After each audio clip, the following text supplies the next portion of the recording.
Hello everyone, কেমন আছেন সবাই? আশা করি সবাই ভালো আছেন। আমি অনেক ভালো আছি। তো চলে আসলাম নতুন একটা ভিডিও ব্লগ নিয়ে। যখনই বাসায় বোর হয়ে যায় তখনই চলে যায় ছাদের মধ্যে। ভিউটা দেখতে আসলে অনেক ভালো লাগে। যতটা না ক্যামেরার পেছনে ভিউটা যতটা না সুন্দরভাবে আসে, আসলে নিজের চোখে দেখলে ততটা শান্তি লাগে। আমরা যতই শহরের কোলাহলে থাকতে পছন্দ করি না কেন, প্রকৃতি কিন্তু ঠিকই আমাদেরকে টেনে ধরে। আরও একটা জিনিস যেটা আমার খুব বেশি ভালো লাগে সেটা হলো ছাদ বাগান। আই হোপ প্রতিটা মেয়েরই একটা স্বপ্ন থাকে একটা ছাদ বাগান করার, নিজের একটা ঘর হোক এবং নিজের একটা সুন্দর বাগান হোক।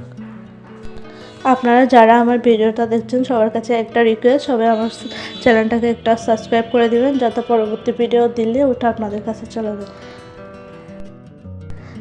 এবার আপনাদেরকে দেখাবো সুন্দর কিছু ফুল গাছ। দেখুন গাঁদা ফুল লাল এবং হলুদ, কি যে সুন্দর লাগছে। তো আজকের মতো এখানে শেষ করছি। Bye bye.